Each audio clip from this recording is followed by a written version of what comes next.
Bismillahirrahmanirrahim. Assalamualaikum warahmatullahi wabarakatuh. Alhamdulillahirabbil alamin wa bihi nasta'inu ala umuri dunya waddin. Wassalatu wassalamu ala Rasulillah wa ala alihi washabihi wasallam. Asyhadu an la ilaha illallah wahdahu la syarikalah wa asyhadu anna Muhammadan abduhu wa rasuluh. Kita bertemu lagi dalam sesi pembelajaran akuntansi keuangan menengah 2. Pada video kali ini kita akan membahas bab terkait dengan ekuitas, equity. Baiklah, kita langsung saja.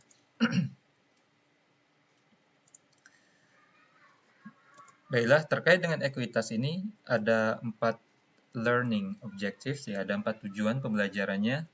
Yang diharapkan pertama, setelah mempelajari bab ini, pertama diharapkan siswa akan mampu menggambarkan apa saja bentuk-bentuk dalam perusahaan, dan menggambarkan bagaimana terjadinya penjualan atau penerbitan saham.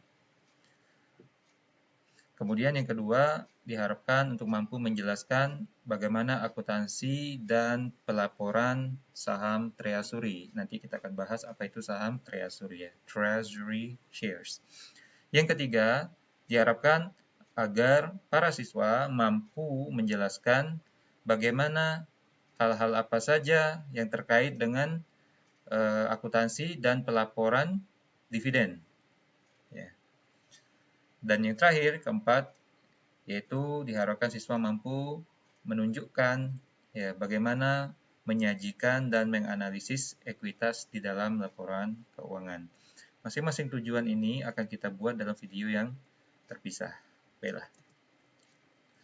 Jadi ini 4 bagian pembahasan sesuai dengan 4 tujuan tadi. Kita langsung saja. Kita yang pertama, corporate capital, terkait dengan apa saja bentuk-bentuk korporasi atau perusahaan, kemudian apa saja komponen dalam ekuitas, dan terkait dengan penerbitan saham, dan apa itu saham preferen. Pada video kali ini kita akan bahas yang ini. Oke, corporate capital, modal yang terdapat dalam korporasi. Korporasi yang dimaksud sini adalah perseroan. Oke, secara umum, secara mendasar ada 3 bentuk utama organisasi bisnis. Ditilik atau dilihat dari sudut pandang kepemilikannya. Jadi, dalam ilmu akuntansi, perusahaan itu dibagi 3, terkait dari sudut pandang bentuk kepemilikan atau sumber kepemilikan. Pertama, proprietorship. Ini adalah bahasa Indonesianya usaha perseorangan, yaitu usaha yang dimiliki modalnya oleh satu orang saja, dan ini biasanya dipelajari di pengantar akuntansi, baik 1 maupun 2. Makanya dalam usaha ini seluruh modal yang disetor yang merupakan awal dana untuk bergeraknya suatu usaha itu cuma dari satu orang saja, biasanya pendirinya.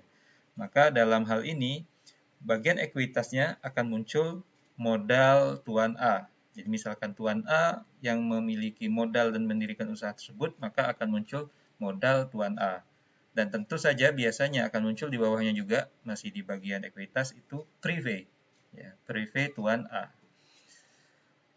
Nah, seluruh laba atau rugi itu akan menjadi tanggungan atau hak si pemilik modal tersebut, yaitu Tuan A. Apabila laba, maka seluruh laba akan menambah modal dia. Adapun rugi, maka seluruh rugi tersebut akan mengurangi modal dia. Jadi kalau laba itu hak 100% bagi si pemilik, sebaliknya kalau rugi juga tanggungan 100% si pemilik modal. Itu yang pertama, perusahaan perseorangan, proprietorship. Yang kedua, partnership. Partnership yaitu persekutuan, yaitu suatu bentuk usaha yang pemilikan modalnya dimiliki oleh 2 orang atau 2 pihak atau lebih. Dan nanti laba atau ruginya akan dibagi habis kepada para sekutu pemodal tersebut. Ya, sesuai proporsi yang sudah disepakati. Misalkan persekutuan ini dimiliki oleh 3 orang, Tuan A, Tuan B, dan Tuan C. Maka otomatis di ekuitasnya akan muncul akun modal Tuan A, atau lebih lengkapnya modal sekutu A, modal sekutu B, modal sekutu C. Dan juga pasti akan ada prive Tuan A, atau prive sekutu A, prive sekutu B, dan prive sekutu C. Dan apabila terdapat laba, maka laba akan dibagi 3 kepada mereka, yaitu Tuan A, Tuan B, dan Tuan C, sesuai dengan proporsi yang sudah disepakati. Begitu juga dengan kerugian, ya, kalau ada ruginya. Nah, partnership ini sudah diperkenalkan juga di pada mata kuliah pengantar akuntansi 1 dan 2 sih udah diperkenalkan, ya. Dan lebih detailnya lagi ini akan dipelajari di akuntansi keuangan lanjutan ya, 1. Akuntansi keuangan lanjutan 1. Di atas mata kuliah ini ya. Nah, yang ketiga, yang terakhir yaitu corporation atau yang lebih dikenal dengan perseroan, ya, perusahaan perseroan. Perusahaan perseroan ini adalah jenis perusahaan yang agak unik dibandingkan yang 2 yang pertama tadi. Corporation ini adalah perusahaan yang kepemilikan sahamnya ditandai dengan kepemilikan saham. Ya, ditandai dengan kepemilikan saham. Jadi pemilik modal perusahaan perseroan itu akan dibuktikan dengan kepemilikan saham yang diterbitkan oleh perusahaan tersebut. Nah, nanti terdapat laba atau rugi, misalkan laba, maka labanya tidak akan dibagi 100% kepada para pemegang saham alias para pemodal, akan tetapi sebagian saja. Nah, yang dibagi inilah namanya dividen. Sedangkan bagian laba yang tidak dibagi akan tetap ditahan di perusahaan untuk pengembangan perusahaan dan sebagainya. Makanya namanya laba tidak dibagi atau laba ditahan. Jadi laba akan dibagi 2, sebagian yang dibagi dinamakan dividen, sedangkan yang masih ditahan di perusahaan namanya laba ditahan atau laba tidak dibagi. Atau versi sekarang saldo laba. Baiklah, nah yang akan kita pelajari secara fokus pada mata kuliah ini adalah yang ketiga ini, corporation. Ya. Baiklah. Kemudian sedikit menyinggung tapi tidak begitu detail, itu apa saja karakteristik spesial terkait dengan perseroan ini dibandingkan dengan yang 2 yang sebelumnya, partnership dan proprietorship. Yang pertama yaitu terkait dengan hukum. Pengaruh hukum suatu negara ataupun hukum yang menyokong korporasi tersebut berbeda dibandingkan perseorangan dan persekutuan. Biasanya korporasi ini hukumnya lebih fleksibel dan lebih bebas geraknya, akan tetapi ya lebih secara hukum lebih kompleks lah, ya lebih diatur. Tidak usah kita bahas panjang lebar. Yang kedua terkait akuntansinya yaitu dalam korporasi ini menggunakan sistem saham, ya sistem saham. Yang ketiga akan terjadi pengembangan atau perubahan-perubahan variasi di dalam kepentingan kepemilikan, baik karena perubahan komposisi saham, ya, maupun jenis-jenis sahamnya. Nanti kita akan bahas secara detail. Ya, terkait dengan hukum tidak usah kita bahas. Sekarang share system, sistem saham. Ya, sistem saham, maksud share di sini bisa sistemnya sistem saham sehingga mengakibatkan adanya hak-hak berikut ini ataupun adanya sistem pembagian, karena share juga makna asalnya secara dasar makna katanya adalah pembagian. Ya. Nah, setiap saham membawa atau mengandung hak-hak berikut ini. Ya, jadi bagi si pemodal atau pemilik saham suatu perusahaan, maka setiap lembar sahamnya itu memiliki hak-hak berikut ini. Pertama, to share proportionately in profits and losses. Ya. Setiap lembar saham itu punya hak untuk berbagi, dapat bagian secara proporsional terkait dengan laba dan rugi. Jadi setiap saham kalau ada laba dia berhak dapat laba, kalau rugi dia wajib menanggung rugi. 2. To share proportionately in management. means the right to vote for directors. Ya. Setiap lembar saham itu punya hak secara proporsional dalam mengatur manajemen. Maksudnya apa? Hak untuk voting. Ya, hak untuk suara mengajukan siapa direksi ini, siapa direksi itu dan sebagainya. Ya, jadi pemegang saham itu punya hak untuk memilih dewan direksi perusahaan tersebut. Ya, sesuai dengan proporsi suara. Maka otomatis pemilik suara mayoritas, maka itulah yang dipakai ya. 3. To share proportionally in assets upon liquidation, yaitu punya hak untuk menarik atau mendapatkan aset perusahaan tersebut tatkala dia dilikuidasi atau bangkrut. Ya, ketika aset-asetnya dijual, dicairkan dalam bentuk kas, maka dia mendapatkan hak untuk mendapatkan kembali asetnya sesuai dengan proporsi saham yang dia miliki. Yang keempat, yaitu to share proportionally in any new issues of shares of the same class, called the preemptive right, yaitu dia memiliki hak untuk membeli saham yang diterbitkan, membeli saham baru yang baru diterbitkan pada jenis saham yang sama, sebelum saham tersebut ditawarkan atau dijual kepada pihak lain. Jadi misalkan kalian punya saham dari 1000 lembar saham yang dimiliki oleh suatu perusahaan, kalian punya misalkan 300 lembar. Berarti kalian punya 30% hak suara di sana, hak proporsi di sana. Misalkan perusahaan menerbitkan kembali saham sebanyak 1000 lagi, maka sebelum dijual ke pihak lain, kalian memiliki hak untuk membelinya dahulu sebanyak yang sama yang kalian miliki, yaitu 300 lembarnya. Gitu. Supaya apa? Supaya persentase kepemilikan kalian tidak berubah. Misalkan kalian masih punya 300 saja dari 1000, berarti 30%.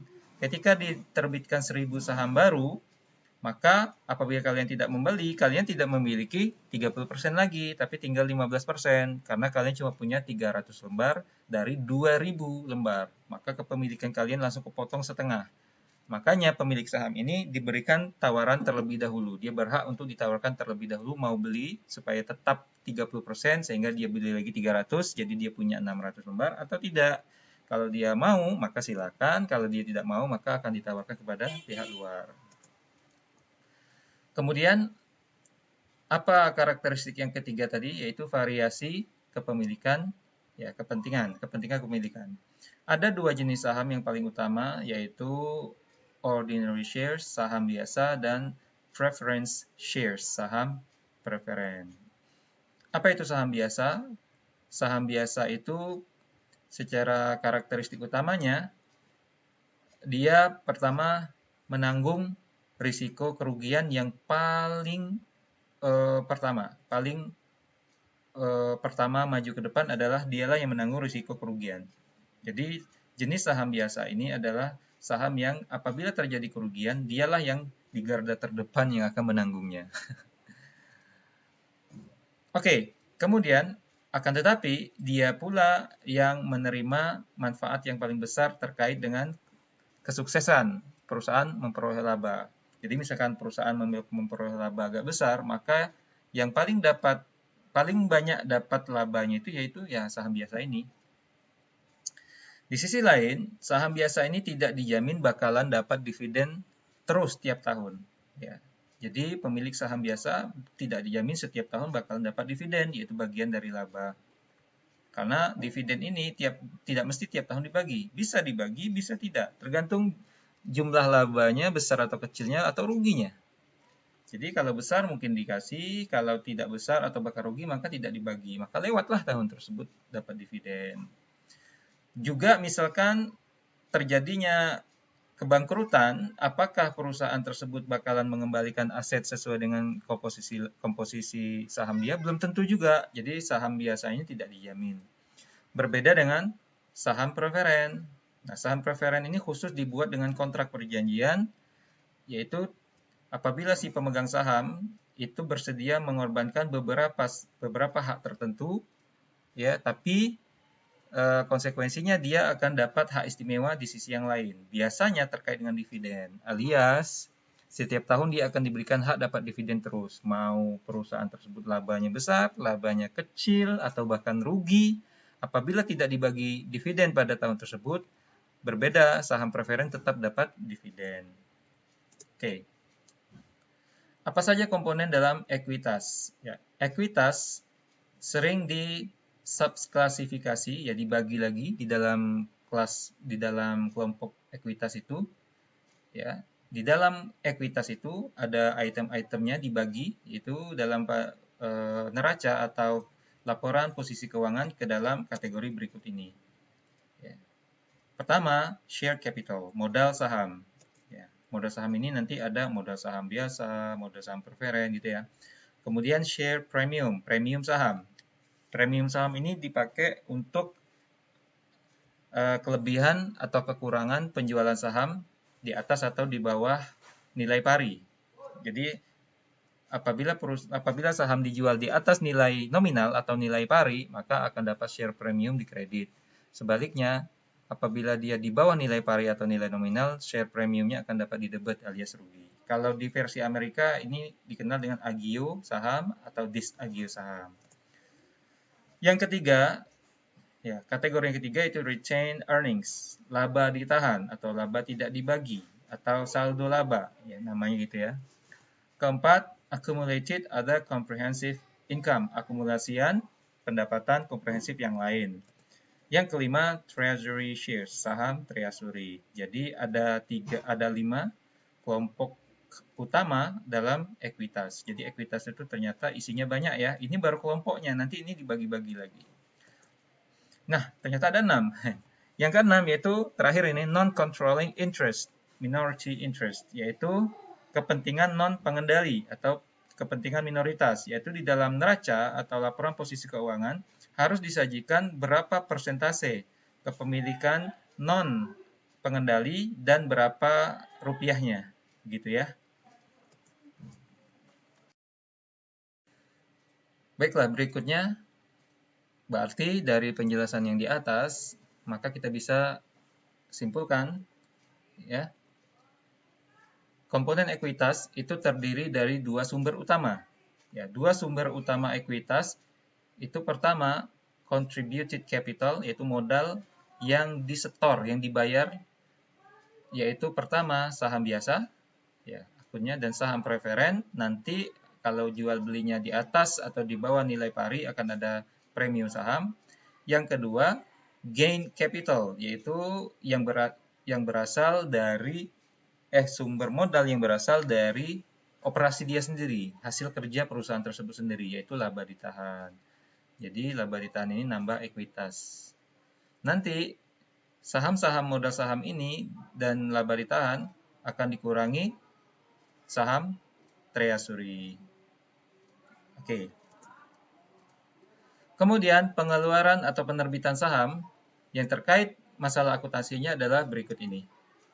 Terkait dengan nilai pari saham. Jadi nilai pari saham atau nilai nominal saham adalah nilai yang tercetak di lembar saham tersebut, yaitu menjadi dasar, itulah nilai saham tersebut.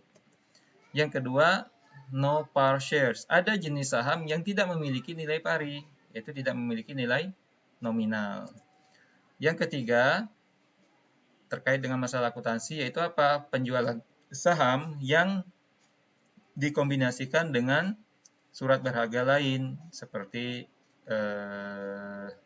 misalkan saham itu saham biasa sekian lembar, saham preferen sekian lembar, atau ditambah dengan sekian lembar obligasi, yaitu surat utang. Jadi penjualan saham itu tidak per lembar, tapi per lot. Jadi satu lot bisa saja misal 10 lembar saham biasa, 2 lembar saham preferen, atau ditambah 1 lembar obligasi, misal seperti itu. Dan keempat, bisa saja terjadi penjualan saham tapi transaksinya tidak tunai, non-cash. Kelima, terkait dengan biaya-biaya yang terjadi tatkala menerbitkan saham. Nah, sekarang kita bahas nilai pari saham. Nah, misalkan suatu saham tersebut memiliki nilai pari, nilai nominal, maka perlu diketahui bahwa saham itu tidak mahal. Per lembar saham itu tidak mahal. Kadang kalau di Indonesia beberapa perusahaan termasuk BUMN yang bonafit di Indonesia itu lembar sahamnya satu lembar tidak ada yang tidak sampai 10.000. Ya. Nah, bahkan pernah ada yang 3.000, bahkan pernah cuma ratusan perak gitu ya. Tergantung kondisi perusahaan naik turunnya. Nah, biasanya sih rendah ya, biasanya tidak begitu tinggi. Kenapa nilai pari atau nilai nominal ini rendah? Memang sengaja oleh perusahaan supaya membantu perusahaan menghindari contingent liability, ya, menghindari kewajiban di masa mendatang yang muncul akibat nilai nominalnya terlalu tinggi. Misalkan nilai nominalnya terlalu tinggi tapi harga jualnya rendah, maka perusahaan akan memiliki beban untuk menutupi nilai selisihnya. Ya. Nah, apa saja akun-akun yang akan muncul terkait dengan saham ini? Yaitu yang tadi sudah saya terangkan, yaitu preference shares, saham preferen, atau saham biasa bakal muncul.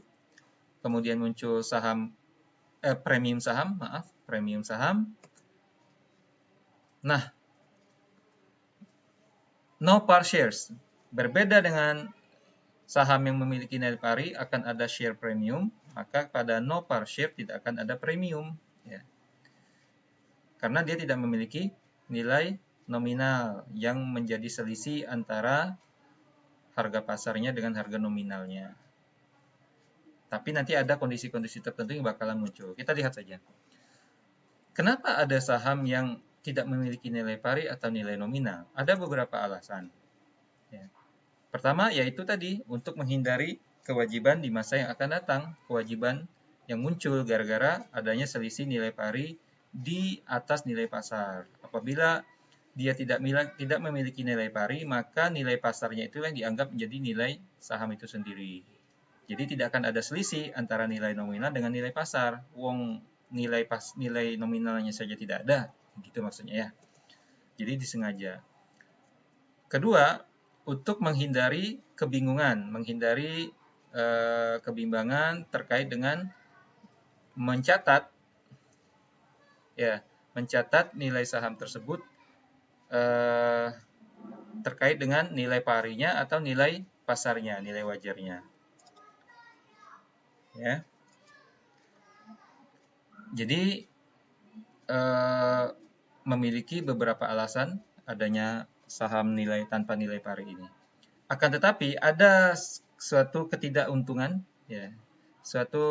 Kalau ini keunggulannya, tapi kalau ini kelemahannya. Kelemahan utamanya saham ini dari sisi pajak dia lebih tinggi dibandingkan saham dengan nilai pari di beberapa negara. Ya. Dan juga contoh yang lainnya adalah beberapa negara, ya, total penerbitan saham itu bisa mengurangi kebebasan perusahaan untuk membayar dividen. Ya, tapi ini di hanya beberapa negara, tidak usah kita bahas secara detail ya. Kita hanya bicara akuntansinya nanti. Baik, kita contohkan ilustrasinya. Contoh Video Electronics AG, ya, perusahaan ini misalkan dia menerbitkan 10.000 lembar saham. Ya. 10.000 lembar saham dia terbitkan, sudah diotorisasi tanpa nilai pari. Ini contoh saham tanpa nilai pari. Jika perusahaan dari 10.000 itu yang sudah diterbitkan berhasil menjual 500 lembar saham dulu, ya, 500 lembar saham tunai 10 ini euro kah? Oke, anggaplah euro ya. 10 euro per lembar saham, maka jurnalnya begini. Kas masuk debit 5.000 karena 500 lembar kali 10. Kreditnya langsung modal saham biasa. Modal saham biasa, share capital ordinary.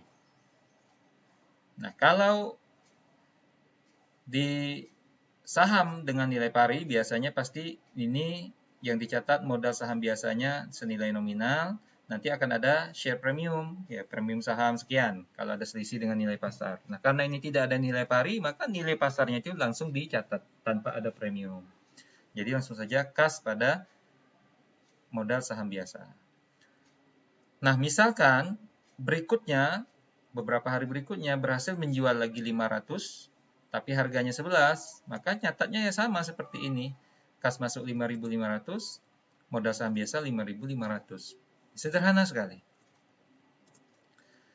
Baiklah. Nah, kemudian ada beberapa negara itu yang punya kebijakan bahwa apabila perusahaan itu mau menjual saham tanpa nilai pari, maka harus ada yang namanya stated value. Ya. Nilai apa istilahnya ya? Nilai yang dinyatakan gitu. Seolah-olah pengganti nilai pari, ujung-ujungnya gitu. Kita contohkan saja. Jika suatu perusahaan menjual 1.000 lembar saham dengan harga 5 euro, dengan nilai stated value, nilai statednya 5, yang dijualnya dengan harga 15 euro tunai. Oke, stated value yang ditentukan oleh negara 5, dan dia berhasil menjualnya per lembarnya 15 euro. Maka jurnalnya gini, kas tetap 15 kali 1.000 lembar, 15.000 euro. Share capital ordinary disesuaikan, ya, modal saham biasa dikredit bertambah 5.000, yaitu apa? Sesuai dengan stated value, mirip-mirip dengan nilai nominal pari. Selebihnya 10.000-nya barulah itu share premium, ya, premium saham biasa. Jadi seolah-olah pengganti nilai pari. Oke. Kemudian masalah lain terkait dengan penjualan saham, yaitu apa? Saham yang dijual dengan sekuritas atau surat berharga yang lain. Ada dua metode untuk mengalokasikan harga sahamnya, ya. Satu, proportional method, yang kedua incremental method. Apa itu? Kita lihat. Dari sisi namanya sebenarnya sudah bisa kita tebak. Proportional method, yaitu dengan metode proporsional. Langsung kita contohkan saja. Misalkan perusahaan Revonet, ya, apakah saya betul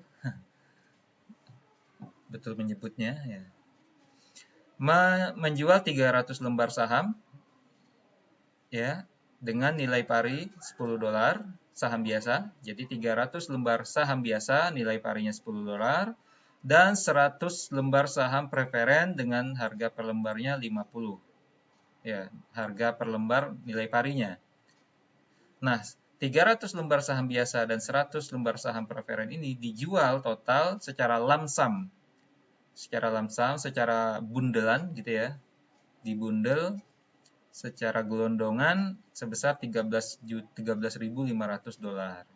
Jadi lump-sum itu misalkan kalau kita jual lemari sejuta. Satu lemari kalau jual satuan sejuta. Meja kursi kalau dijual satu paket sejuta. Terus ranjang 1 sejuta, berarti total 3 juta. Kalau beli satu-satu, masing-masing harganya 3 juta. Tapi kalau Anda belinya tiga-tiganya sekalian satu paket, maka saya kasih harga 2.500.000 saja. Jadi dipotong 500.000. Itu istilah lump-sum. Jadi kalau beli gelondongan, beli paketan, itu lebih murah. Nah, sama seperti ini. 300 lembar saham biasa kan seharusnya nanti kita hitung lah, ya. Kita hitung.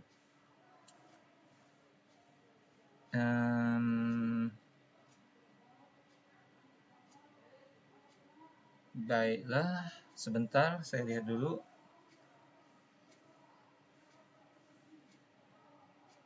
Oke.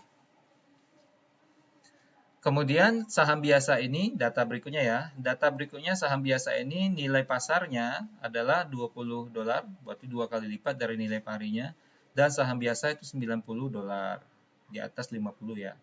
Maka bagaimana kita membagi 13.500 ini, berapa jatahnya si saham biasa dan berapa jatahnya di si saham preferen? Kalau pakai proportional method gini caranya. Saham biasa 300 lembar dikali harga pasar 20. Jadi kita yang jadi pertimbangan harga pasar ya, 300 kali 20 harga pasar maka 6.000.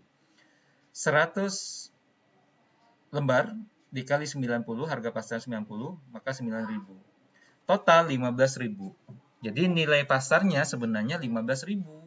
Ya, nih 15.000. Dari 15.000 ini kita hitung 6.000 berapa persen, 9.000 berapa persen. Caranya tahu kan? Untuk mengetahui 6.000 berapa persen, ya 6.000 per 15.000 kali 100%, dapatlah 40%. 9.000 per 15.000 kali 100%, dapat 60%. Berarti jatah biasa, jatah saham biasa 40%, jatah preferen 60%. Nah, kalau sudah dapat persentase ini, ya udah langsung dapat. Ya, harga gelondongannya adalah 13.500, maka saham biasa kali saja 40%. Maka jatah saham biasa dari 13.500 ini adalah 5.400. Saham preferen 60%, 8.100 jatahnya. Maka 5.400 plus 8.100 itu adalah 13.500. Maka udah dapat. Enak kalau udah dapat kayak gini tinggal jurnal. Maka langsung saja kita jurnal. Nah, kas masuk 13.500 yang terdiri dari saham biasa nilai nominalnya dulu. Jadi untuk mencatat modal saham itu harus nilai nominal ya. Nilai nominal bukan nilai pasar. Nanti kalau ada selisihnya baru masuk ke premium saham. Jadi modal saham preferen tadi kan harga nominalnya 50, berarti 50 kali 100, 5.000. Sedangkan tadi dijual dengan 90, ada selisihnya 3.100 kalau tidak salah. Nah, ini dia. Selebihnya dari total 8.100 itu kan sisa 3.100, ini berarti saham premium saham preferen karena dia berasal dari saham preferen. Begitu juga untuk modal saham biasa, 300 lembar kali 10. Nah, gitu ya. 3.000 dan selisihnya itu premium saham biasa 2.400 karena tadi kan 5.400. Begitu ya. Jadi begini jurnalnya. Nah, perhatikan baik-baik dan pahami. Kalau kalian belum paham, kalian pause, kalian baca dulu ya. Kalau masih tidak ngerti, kalian balik ke sini. Nah, balik ke sini ya, kalian lihat lagi caranya. Yang perlu kalian ingat adalah modal saham biasa atau modal saham preferen. Akun modal saham itu dicatat dengan nilai nominal, nilai pari. Selebihnya apabila dijual di atas itu atau di bawah itu, selebihnya baru masuk saham premium saham. Itu ya. Kalau dia berasal dari saham preferen, berarti premium saham preferen. Kalau dari biasa, premium saham biasa. Oke. Kemudian, cara yang kedua, incremental method. Metode incremental. Bagaimana ini caranya? Begini. Metode ini dipakai apabila salah satu nilai pasar dari salah satu sahamnya tidak diketahui. Contoh, dari pertanyaan atau dari kasus yang sama tadi, nilai pasar yang diketahui cuma saham biasa, sedangkan saham preferen tidak diketahui. Maka caranya seperti ini, lebih mudah daripada yang tadi. Kita lihat modal saham biasa 300 lembar kali 20. 20 adalah nilai pasar, 6.000. Ya, 6.000. Maka 6.000 adalah nilai wajar saham tersebut. Ya, dan 6.000 ini adalah punya saham biasa. Maka dari total 13.500 ini, 6.000-nya langsung saja dijatahkan untuk saham biasa. Selebihnya 13.500 kurang 6.000 ini kan 7,5, 7.500. Ya udah 7.500 dijatahin untuk saham preferen. Mudah kan? Mudah. Menjurnalnya sama saja. Ya, kas masuk, modal saham preferen, modal saham biasa dibuat senilai nominal, selisihnya saham premium saham preferen, premium saham biasa. Sesuai dengan pembagian yang tadi. Itu kalau metode incremental. Lebih mudah ya. Ya, kalau saya terlalu cepat jelasinnya, kalian pause saja videonya, kalian baca dulu. Gitu ya. Oke. Permasalahan yang berikutnya. Bagaimana kalau saham tersebut dijual dengan transaksi non-tunai? Ya. Bagaimana itu? Kata kuncinya adalah perusahaan harus mencatat saham tersebut, ya, saham tersebut dengan senilai jasa atau properti selain kas pada senilai 1. Fair value, nilai wajar barang tersebut atau jasa pelayanan yang diterima. Senilai nilai wajar barang atau pelayanan yang diterima yang bukan kas itu. Jika nilai wajar barang atau pelayanan tersebut tidak bisa diukur secara handal, maka gunakan justru nilai wajar si sahamnya gitu. Jadi patokan awal nilai wajar barangnya atau pelayanannya yang kita terima sebagai pengganti uang.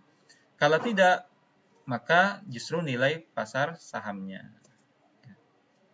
Mending contoh ya, langsung contoh saja.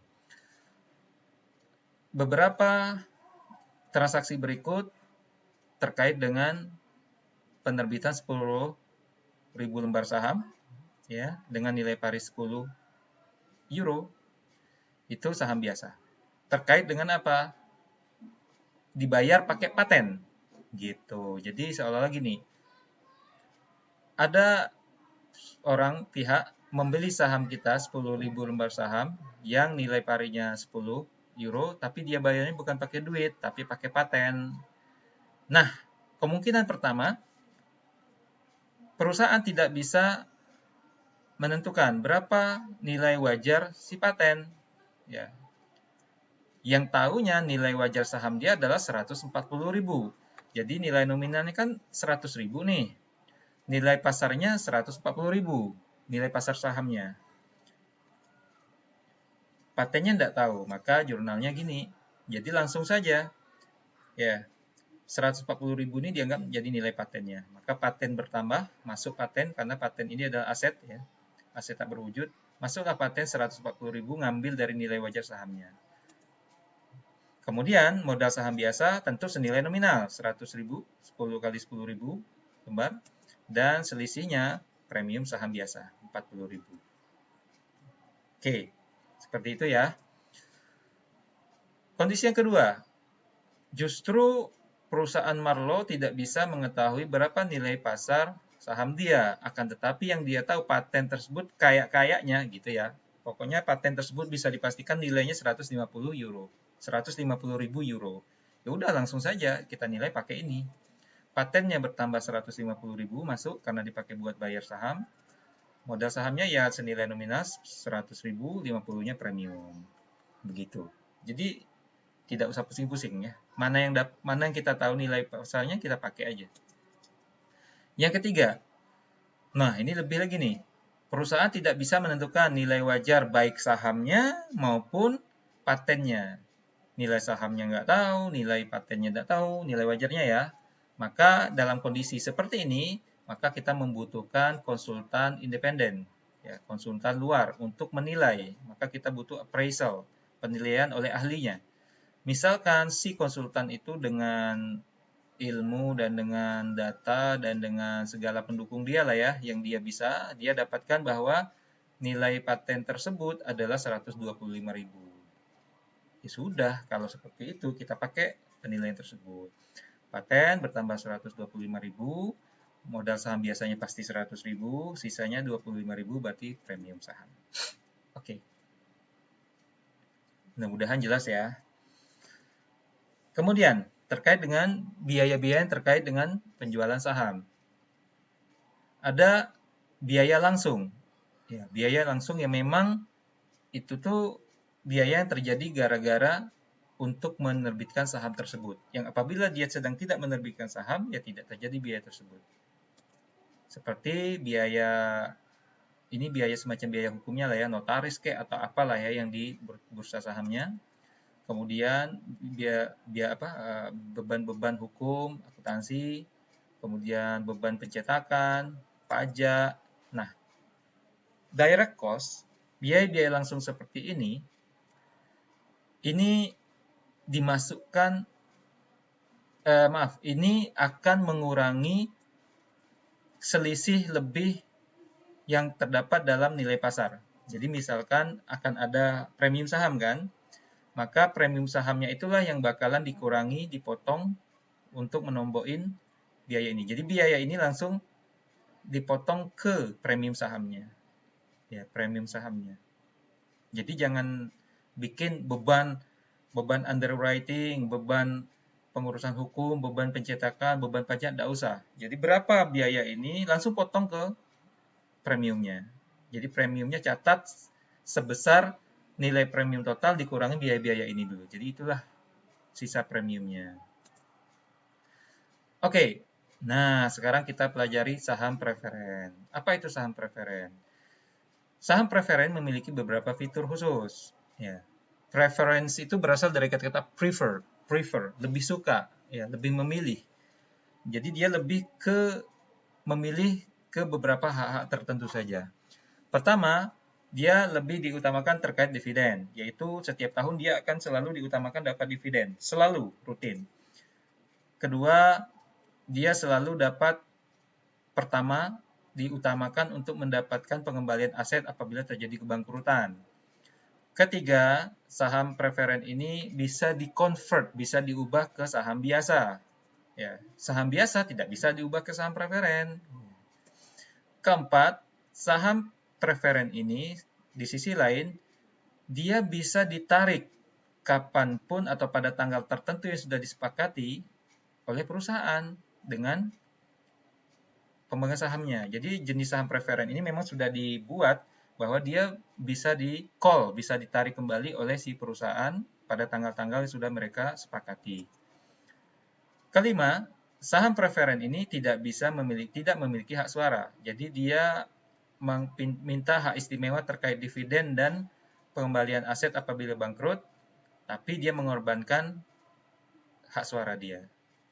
Ya, nggak apa-apa. Ya. Apa saja fitur-fitur yang lain? Kumulatif. Jadi saham preferen ini kumulatif. Maksudnya apa? Bisa saja saham preferen itu kumulatif. Maksudnya apa? Misalkan secara normal dibagi dividen pada tahun tersebut, maka oke. Tapi misalkan ada tahun-tahun tertentu, misalkan tahun 2000 dibagi dividen, saham biasa dapat, saham preferen dapat, oke. Tahu-tahu pada 2001 terjadi kerugian, maka tidak dibagi dividen, saham biasa tidak dapat dividen. Saham preferen juga tidak dapat dividen pada tahun tersebut, tapi maksudnya tidak dibagi atau tidak dibayar pada tahun 2001, tapi dianggap ditabung.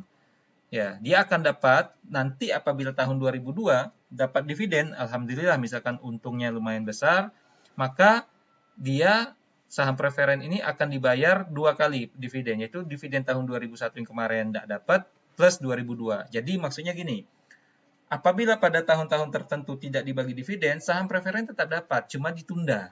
Jadi jadi tabungan aja. Gitu. Jadi saham preferen ini memang diutamakan terkait dengan dividennya. Makanya saham preferen ini di Eropa sendiri masih diperdebatkan dia ini ekuitas modal atau semacam utang. Karena dia mirip sebagai utang kewajiban. Perusahaan laba atau tidak, rugi atau laba, besar atau kecil, dia tetap harus kita bayar dividennya. Seolah-olah itu bunga. Karena utang, mau laba atau rugi, tetap dibayar beserta bunganya. Itulah dia konsep riba. Ya, dan ini haram di dalam agama Islam, agama Kristen, dan agama Yahudi. Nah, saham preferen ini ada fitur kumulatifnya, selalu dapat dividen walaupun sedang tidak dibayar, tapi ditabung dulu, ditunda, besok tetap dibayar. Makanya, wallahu a'lam bishawab, hukum saham preferen ini dihukumi haram oleh para ulama Islam. Ya, saya tetap terangkan itu karena itu tanggung jawab saya sebagai muslim. Kedua, participating. Ya, participating. Participating ini adalah apabila dapat laba besar, maka saham biasa dapat dividen sekian persen. Ya, sekian persen dari labanya. Kemudian si saham preferen dapat sekian persen dari modal atau dari jumlah modal saham preferennya. Kalau masih ada lebih setelah dibagi seperti itu, labanya masih lebih, ya, laba yang mau dibaginya masih lebih, maka seluruh laba tersebut akan diberikan pada saham biasa semua. Itulah tadi yang saya terangkan bahwa saham biasa akan mendapatkan paling banyak laba apabila memang labanya besar. Nah, saham preferen ini apabila dia memiliki fitur participating, maka apabila ada kelebihan laba setelah dibagi dividen yang utama ya, masih ada kelebihan laba, dia juga dapat bagian. Tidak hanya laba, tidak hanya saham biasanya, tapi dia juga dapat bagian labanya. Itulah fitur participating. Jadi dia tetap dapat 2 kali. Fitur yang ketiga, convertible. Dia bisa diubah menjadi saham biasa. Ya, misalkan pemegang saham preferennya melihat, waduh, perusahaan ini untung besar terus nih, kalau aku pakai saham preferen, buat apa gitu. Dapat dividennya dikit, maka dia bisa diubah ke saham biasa. Perusahaan pun tidak masalah kalau saham preferen diubah ke saham biasa. Callable, yaitu bisa dibeli atau bisa ditarik oleh perusahaan kapanpun perusahaan mau, sesuai perjanjian, atau pada tanggal-tanggal tertentu yang sudah ditetapkan secara periodik oleh dua pihak, yaitu perusahaan dan pemegang saham. Bisa saja setiap tanggal bulan sekian, setiap tanggal bulan sekian pada setahun, secara periodik 3 bulan sekali atau 4 bulan sekali, ada tanggal-tanggal yang bisa dibeli. Ya, saham preferen ini bisa dibeli oleh perusahaan kembali. Maka itu ada. Ya, redeemable bisa ditebus. Jadi seolah-olah saham preferen bisa ditebus oleh perusahaan. Ya, namanya juga tadi sudah diterangkan, saham preferen ini sifatnya mirip dengan utang. Ya. Jadi bisa ditebus. Oke, lewat saja. Bagaimana terkait akuntansinya? Saham preferen, akuntansinya sama saja dengan saham biasa. Jadi tidak ada bedanya. Contoh, perusahaan mengeluarkan atau menerbitkan 10.000 lembar saham dengan nilai 10, apalagi ini ya, 10 pound sterling kah atau apa? Anggaplah 10 pound sterling. Tidak hafal saya nih jenis-jenis lambang currency, lambang mata uang nih. Ya, 10.000 lembar saham diterbitkan dengan nilai pari 10 pounds. Ya, saham preferen.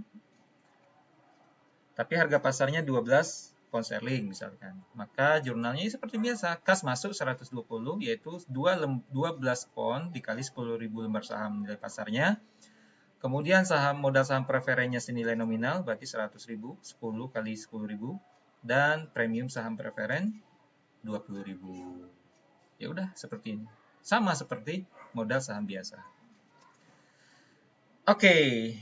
Selesai untuk video kali ini terkait dengan tujuan yang kedua, yaitu terkait dengan treasury, ya, saham treasury. Kita akan bahas di video selanjutnya.